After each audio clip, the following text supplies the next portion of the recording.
So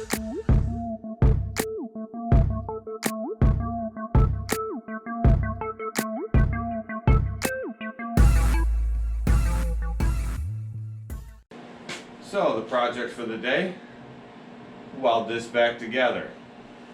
Where I showed you guys in yesterday's video, the two cracks on both sides underneath need to be welded back together. So we got to get these wheels off here so they're not in my way and I can get right up under there and get this thing welded.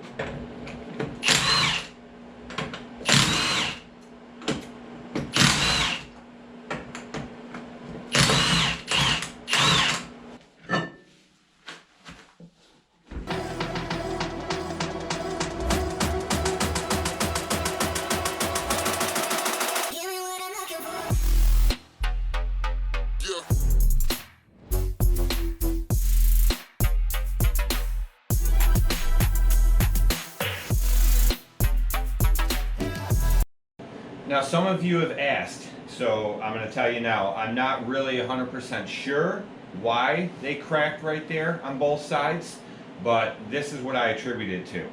Now, let me show you. Now with the cracks being right there and coming down, they're only down about halfway. Not even halfway actually, on both sides, and the steel is cracked. It hasn't really separated yet, but it's cracked. Okay, now in here, you see these rubber bushings? There's 4 of them, 2 on each side. So when you stand on the platform, they have that absorption. Now, one of 2 things cause this crack as far as I'm concerned. Now, the 2 things that I think will cause it, because my Exmark 52 Vantage, which was the same mower as this Toro Grandstand, had cracks in the same spot when I got it. And those bushings were shot. They were about gone out of there. So I'm thinking all of that up and down, just running this mower endlessly for hours after those bushings were gone, that up and down, that force puts that tension down underneath there, and that I think would probably crack it, because the bushings were gone on this one when I got it and I replaced them, and they were gone on the Exmark when I got it and I replaced them. They both had the same cracks. Now my Exmark 36 Vantage, when I got it, the bushings were new under there and there were no cracks. So I think that could have something to do with it, and then also just bahaing the hell out of this mower with that deck bouncing up and down, slamming. But you would think with that deck slamming up and down, if they were beating the crap out of the mower, it would have broke those bolts out of there. So I think it has a lot to do with those bushings, and I think that that's what caused it. Because like I said, the bushings were gone out of this when I got it, and it has cracks. They were gone out of the Exmark 52, which is the same mower, and it had cracks. But the bushings were still good in the 36, no cracks. So I think that might have a big part in it. So anyway, let's get this thing welded up.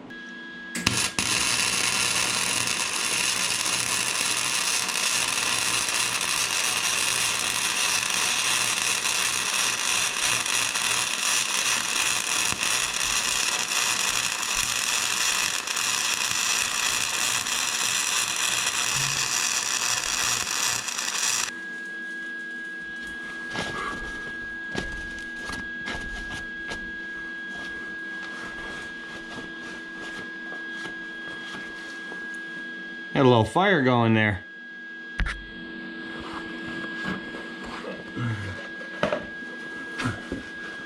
Don't want no fires in there. There's grease on the back side of it, and that's why it lit up.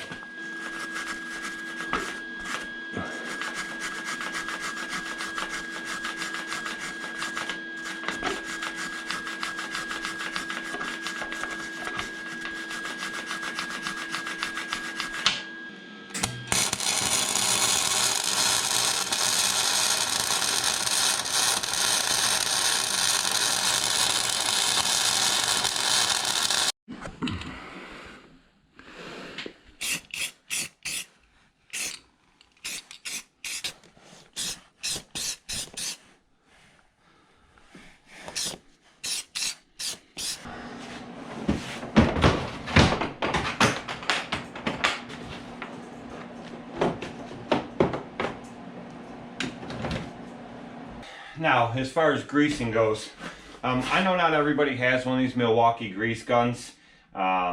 if I were you and I owned a shop, if you can afford one, I would definitely get one. I have a ton of Milwaukee tools, just like Ryan. Ryan's got way more than I do, but unlike a lot of other channels, I mean, kudos to them. I'm glad that they're lucky enough to have it, but we don't get sponsored or any of this stuff just sent to us for free. Milwaukee equipment is pretty darn expensive, but as far as I'm concerned, there's nothing better. It's my favorite with everything I've bought from them, but especially if you own a walker, you're definitely going to want a battery-powered grease gun or an air-powered if you have a compressor. But I like the battery because I can take it with me and I can use it wherever I need to, but it beats the heck out of just constantly pumping a grease gun, especially if you have, like on a walker, that has a million grease fittings. A lot of new mowers out nowadays, actually most of them have like 0 grease fittings on them. But like these ones here, I have a grease fitting for each spindle. I have them on the pivot points for the deck. There's one back here, and I believe there's one. There's not one up here. I thought there was one up here. I think on the X mark there was one front and back. But either way, so there's the one back here. There's one on the inside straight down there, and I believe on the other side there's another one in the same spot. There's one for each of the spindles. The front casters each have one, and then the front caster yoke shafts, they each have one. There may be a few more that I haven't come across yet, but I'll find them. But either way, this is definitely the way to go.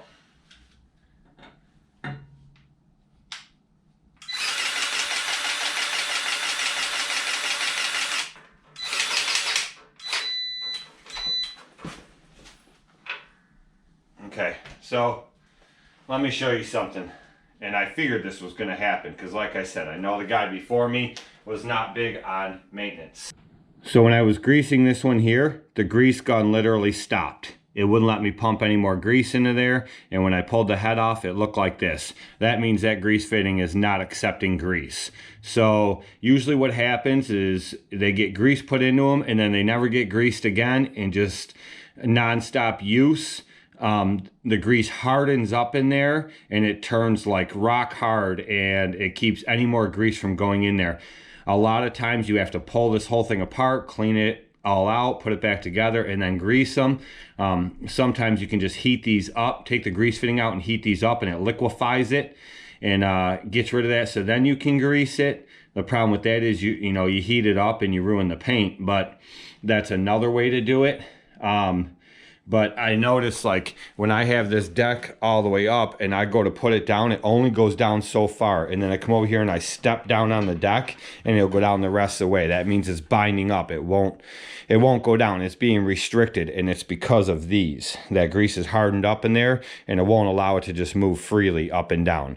So, another thing you got to do with these is I have it all the way down right now, but it's also hanging there, which means it's putting tension on these. So I'm going to stick a piece of wood under there and then let the deck down.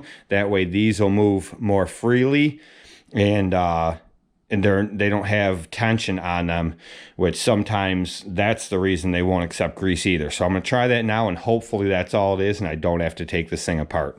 So here's the deal. These fittings right here, I think this is just jammed up because it won't take grease at all. I don't want to heat it up. So what I'm going to do is I'm going to take tension off of this arm now. It goes through, and in the back, there's a set screw that holds it in. I'm not sure I can get it out. It looks pretty buggered up back there.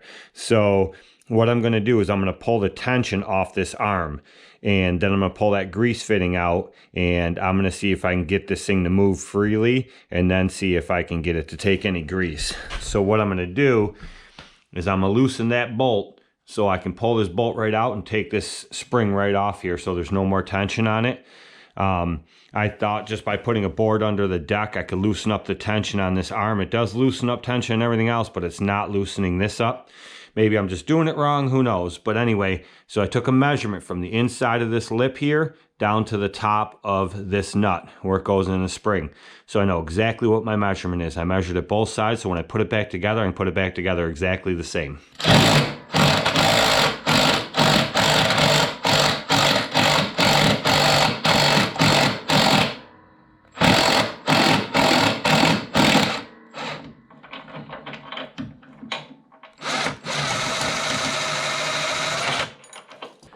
Now see what I did, I guess I really didn't have to take that off there.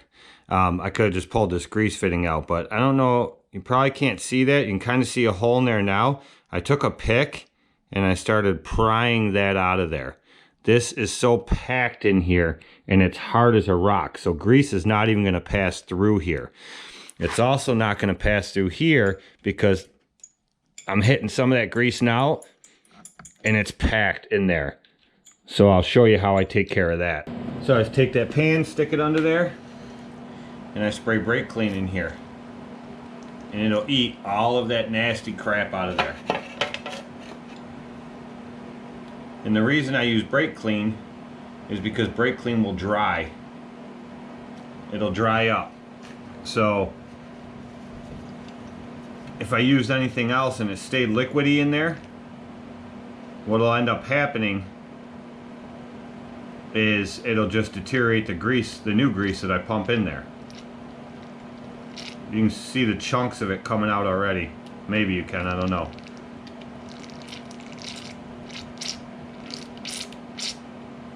But spray that in there and it eats up all that old chunked up grease. And then what I'll do is I'll put a new grease fitting in there. Like it was filled right to the top. I don't know how well you guys can see that on camera, but it was filled to the top and now it's draining right down, which means it's going through there and it's eating all that old nasty grease out of there.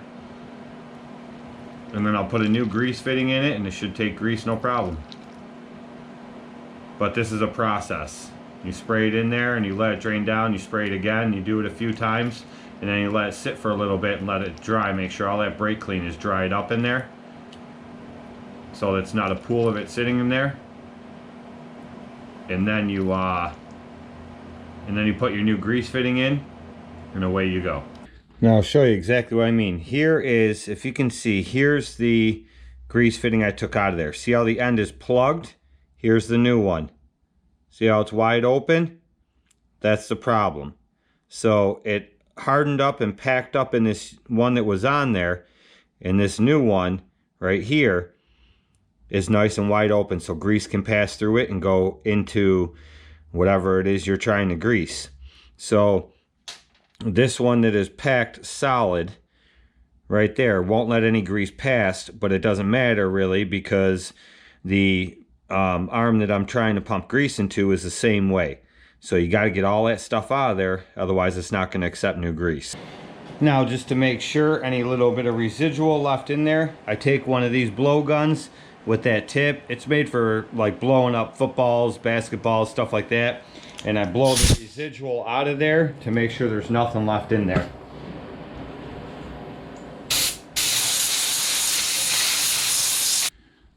Now that these are all clean, I take a new grease fitting.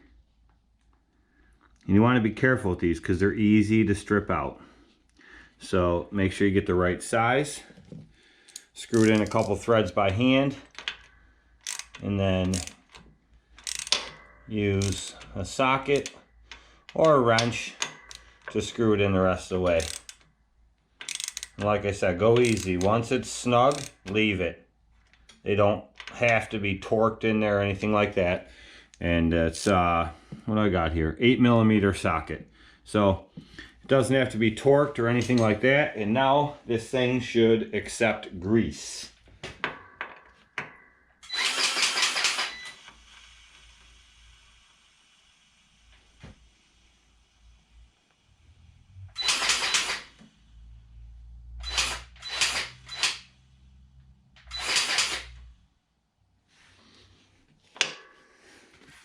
Okay, took it a little bit slow at first, because there might have still been a little bit of residual left in there. But if you can see, it started to come out all through here, which means it went in and it passed through to push it out through here. Like I'll see that? Which means it went in there and it pushed out all through the seam right here, which is where it'll come out anyway when you grease it. And that tells me that it allowed grease to go through there, which is exactly what you want. So here's the deal. Now that I got those in there, and the problem I was having, and it made me know that there was no grease in there or it was hardened up in there, was when I let the deck down, it didn't drop down easily. I let the handle down and it would go down a couple inches and stop. It wouldn't even go like halfway down. So now that I got the grease in there to get it worked in there, the deck is all the way down. Bring it up, down, up, down. To get that grease worked in there, but see, the deck's going all the way down. Let go of it, drops all the way down. I don't have to step on the deck to push it down. That grease is worked in there, exactly as it should be. Now, I've said it a million times before, guys. It's no different with a mower or your trimmers or your vehicles or anything. If you don't make time to maintenance your equipment will make time for you. And by that, I mean it's going to break down at the absolute worst time. Now, I could have been out mowing with this thing and put the deck down, you know, because you're rushing when you're mowing. So, you know, I'd be out there mowing, set it to where I want, put it down and go. And I might not even realize that the deck wasn't down to where I set it, and you hit a bump and all of a sudden it jars it and the deck will slam down. Another reason why those things could have broke. Never even thought of that before. That could have been another reason. It could have all been related. They set the deck, it didn't go down all the way, they start mowing along, they hit a hard bump and the deck slams down like that. That could have cracked that too. You know, once it released, it'll allow the deck to slam down. That could have been the exact reason for those cracks, because come to think of it, on the X Mark 52 when I got it, it was the same deal. All the grease fittings were like that, and on that one, I ended up having to heat a lot of them up. Even the brake clean wasn't clean now there. I had to heat it up to liquefy the hardened grease in there to get it to run out. I actually, on some of them, I completely disassembled them. It was a huge pain in the ass. But that right there tells me again that nobody maintenance this thing on a regular basis. Nobody greases this on a regular basis and didn't take care of just even the simple things. You know, once a week, put a few pumps of grease in them things just to keep that grease fresh in there and keep it going, because like you saw it coming out in there, once you pump more grease in, it'll push the old grease out. So that's usually what I do when I grease things. I will pump the grease in there until I see the new grease come through, which means it pushes the darker colored stuff out, or the other stuff out, depending on what color. You know, you might have red grease in there, but you're using a blue color grease. Pump it in until you see the blue grease come out. That way you know you push the old crap out of there, and you have fresh grease in it. But it's a good way to burn up a spindle. By not greasing them, it'll burn them up real quick. You got to figure the rotation, the RPM they're running at. Those suckers get hot. That's the whole point of having grease in them in the first place. So little things like that, it can go a long way, and it's all just part of the maintenance. And you know, like I said, this grease fitting here, you can't even see it that far away, but anyway, I showed it to you. It's packed solid. I can't even dig my fingernail into it. I can take the pick and clean it out some, but it's packed. There's no way pumping grease into this was allowing it to get into there. And I'll almost bet that if somebody did try to grease this thing, they tried pumping it, it didn't go through there, and they figured, oh, screw it, and just left it, went on to the next one. Not realizing the damage they're doing to the inside there, because it will eggshell apart, it'll start rounding off, or take downsizing the steel rod. You know, it'll just do all kinds of things. So very, very important. Alright guys, just another quick video for you today. Thank you for watching that. If you like these videos, hit that thumbs up. That helps me out big time. You know, a lot of you guys keep commenting saying how much you love the videos and how much they really helped you out, or you just like the entertainment of watching my goofy ass or whatever. But if you like them, hit that thumbs up. It really helps big time. At GIE, they were giving out awesome Toro hats, and Billy and I never got a chance to get over there to get one of those Toro hats. But now that I'm starting this collection of Toro mowers, kind of wish I had gotten one of those hats. They were really, really cool. And I've looked for them online and I can't find them, so they're definitely, maybe it was something exclusive to GIE. But if any of you guys want to send me one of them and you got one, I'd be happy to take it. But anyway, none of my videos imply that this is the way you have to do it. As a matter of fact, following me, you might be hopping on a train to violate every OSHA standard there is. So I'm not telling you guys how to do it. I'm not saying you have to do it my way. But if you choose to do it my way, I've never had anything go wrong, and if I have, I'll tell you in the video I screwed up. As a matter of fact, I've titled some videos that way, and I'll tell you it was wrong. But if you want to do it my way, fine. But I'll never tell you in anything that I do that you have to do it the way we do it.